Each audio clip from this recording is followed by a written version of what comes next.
We do begin this hour with that breaking news out of Brooklyn. Around 7 o'clock this morning, police were called to the scene on Utica Avenue. There, they discovered at least 9 people shot. 4 of them have died. Eyewitness News reporter Marcus Solis live at the scene in Crown Heights with the latest on what we know. Marcus?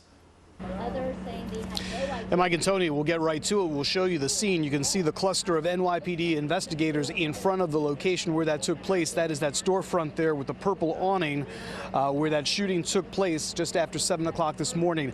It is called AAA Aces, 74 Utica Avenue. And as the name implies and residents say, the attraction here, illegal gambling. It is a small space that when it is busy can hold up to 50 people at a time that cram into this after-hours social club. It was just after 7 that police were called. Reports of shots fired.